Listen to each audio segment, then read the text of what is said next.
Here are some facts everyone should know about coffee. You're probably not drinking enough of it. That's according to scientists. Coffee is one of the most fabled drinks of all time, with all sorts of peculiar facts, myths, and lore. Hello, for 5 minutes or less, I'm Howard Erickson. If you like our videos, please hit the subscribe, like, and share buttons to keep us in business. Coffee has been around for a long time and blamed for many ills, from stunting your growth to causing heart disease. But newer research shows it may actually have health benefits. Recent studies have generally found no connection between coffee and an increased risk in heart disease or cancer. In fact, some studies have found a link between coffee consumption and decreased overall mortality. Although this may not be true in younger people who drink large amounts of coffee.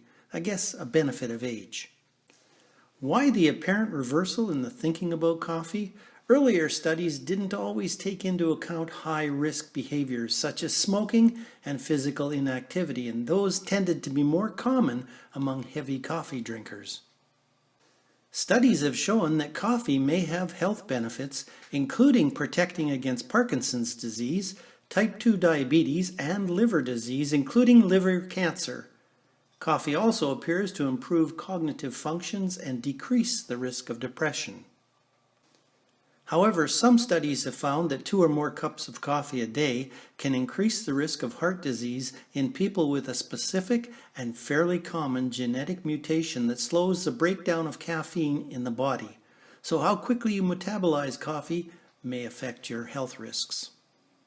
So, brewed correctly, coffee makes you live longer, brings down stress levels, and in some people it aids in learning. You can thank caffeine for all that. For tasty coffee and to achieve all the benefits, start with freshly roasted, high-quality beans, which you grind yourself, within 5 minutes of making the cup. The benefits apparently reduce as that time increases. Also, automatic coffee makers make lousy coffee, and it gets worse as the resin builds up in the plastic tray. But since this happens over time, most people don't notice the difference. Did you know the metal plunger in a French press adds a funny taste to the coffee? Here's a tip. You'll get a tastier cup with a Chemex or AeroPress system.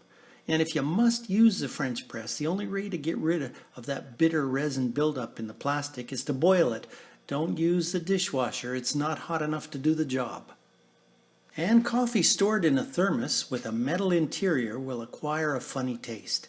If anyone knows where I can get a ceramic or a glass interior thermos, let me know below, please. Please, please. Now here's something to stay away from. Artificially flavored coffee.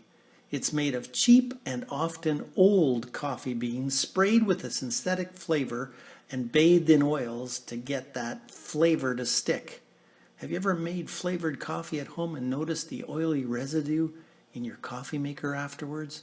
And a good rule of thumb, anything you can drink out of a can isn't coffee. It may be tasty and snack-worthy, but it's not coffee. Enough said. Okay, those last 2 weren't really facts, they were more my opinions, so take that with a grain of salt. Coffee, when brewed and served correctly, is fine art and thus subject to informed opinion. For 5 minutes or less, I'm Howard Erickson. Remember, if you like our videos, please hit the subscribe, like, and share buttons to keep us in business.